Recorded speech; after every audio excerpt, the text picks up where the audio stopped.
Sir ನಿಮ್ಮ ಹೆಸರು? ನಮ್ಮ ಹೆಸರು ಮಂಜುನಾಥ್ ಅಂತ. ಓಕೆ ಸರ್, ಎಲ್ಲಿ ನೀವು ರಾಜ್ಕುಮಾರ್ ಫ್ಯಾಮಿಲಿ ಅವ್ರಲ್ಲಿ ಕೆಲಸ ಮಾಡ್ತಾ ಇದ್ದ?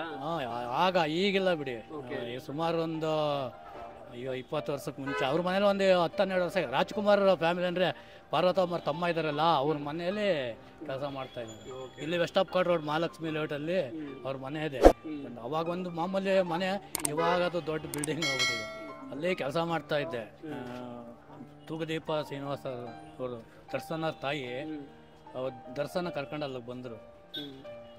ಅಲ್ಲಿಗೆ ಬಂದರು. ಅವಾಗ ಅಲ್ಲಿ ಚಿನ್ನೇಗೌಡರು ಅಂತ ಅಲ್ಲೇ ಕೂತಿದ್ರು, ಕರ್ಕೊಂಬಂದರು. ನಾನು ಅವ್ರ ಮನೇಲಿ ಪ್ರತಿಯೊಂದು ಟಾಯ್ಲೆಟ್ ತೊಳೆಯೋದ್ರಿಂದ ಎಲ್ಲ ಮಾಡ್ತಾಯಿದ್ದೆ ಬಿಡಿ. ಕರ್ಕೊಂಬಂದರು. ಅವ್ರು ಚಿನ್ನೇಗೌಡರು ಅವರು ಆ ತಾಯಿನ ಕೂತ್ಕೊಳ್ಳಲಿಲ್ಲ. ಆಮೇಲೆ ಅವ್ರ ತಾಯಿ ಕೇಳಿದ್ರು, ನನ್ನ ಮಗ ಹಿಂಗೆ ಕೆಲಸ ಇಲ್ದಿರ ಹಿಂಗೆ ಇದು ಮಾಡ್ತಾಯಿದ್ದಾನೆ, ಏನಾನ ಒಂದು ದಾರಿ ಮಾಡ್ರಿ ಅಂತ. ಅವಾಗ ಚಿನ್ನೇಗೌಡರು ಇಮ್ಮಿಡಿಯೇಟ್ಲಿ ಮಡ್ರಾಸಲ್ಲಿ ಅಮೃತಮ್ ಅಂತ, ನೀವು ಮಂಜುಳಾ ಅಂತ ಕೇಳಿರ್ಬೋದು, ಫಿಲಿಮ್ ಇಂಡಸ್ಟ್ರಿ, ಅವ್ರ ಗಂಡ ಅವರು ಇಮ್ಮಿಡಿಯೇಟ್ಲಿ ಫೋನ್ ಮಾಡಿದ್ರು. ಫೋನ್ ಮಾಡಿ ಹಿಂಗೆ ನಮ್ಮ ಒಬ್ಬನ ಹುಡುಗನ ಕಳಿಸ್ತಾ ಇದ್ದೀನಿ, ಏನಾದರೂ ಒಂದು ಇದು ಅದೇ ಫಿಲಿಮ್ ಇನ್ಸ್ಟಿಟ್ಯೂಟಲ್ಲಿ ನನಗೆ ಕಲೆಕ್ಟ್. ಇಮ್ಮಿಡಿಯೇಟ್ಲಿ ಇದು ಸತ್ಯ, ಹಾಂ ಕಳಿಸ್ಕೊಡ್ತೀನಿ ಅಂತ.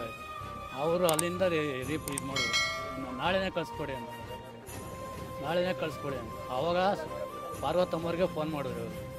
ಪಾರ್ವತಮ್ಮ ಅವ್ರ ತಮ್ಮ ಚಿನ್ನೇಗೌಡ, ಪಾರ್ವತಮ್ಮವ್ರಿಗೆ ಫೋನ್ ಮಾಡಿದ್ರು, ಕಳಿಸಿ ಮನೆಗೆ ನಾನೊಂದು 15,000 20,000 ದುಡ್ಡು ಕೊಟ್ಟು ಕಳಿಸ್ತೀನಿ ಅವ್ರ ಖರ್ಚಿಗೆ ಅಂತ. ಇದರಲ್ಲಿ ಬೆಳೆದು ಬಂದು ಇವತ್ತು ಈ ಥರ ಆಗ್ಬಿಟ್ಟ ಅಂದ್ರೆ ಏನು ಹೇಳ್ತೀರಾ? ಮಾಡಿ ತಪ್ಪು ಅಂತೀರಾ? ಅವ್ನು ಮಾಡಿದ್ದು ತಪ್ಪೋ ಸರಿ ಅದೆಲ್ಲ ಗೊತ್ತಿಲ್ಲ. ತಪ್ಪು ಮಾಡಿದರೆ ಶಿಕ್ಷೆ ಅನುಭವಿಸ್ತಾನೆ, ಇಲ್ಲ ಅಂದರೆ ಹೊರಗಡೆ ಬರ್ತಾನೆ ಅಷ್ಟೇ, ಬೇರೆ ಇನ್ನೇನು. ಓಕೆ ಅಣ್ಣ, ಥ್ಯಾಂಕ್ ಯು ಸೊ ಮಚ್.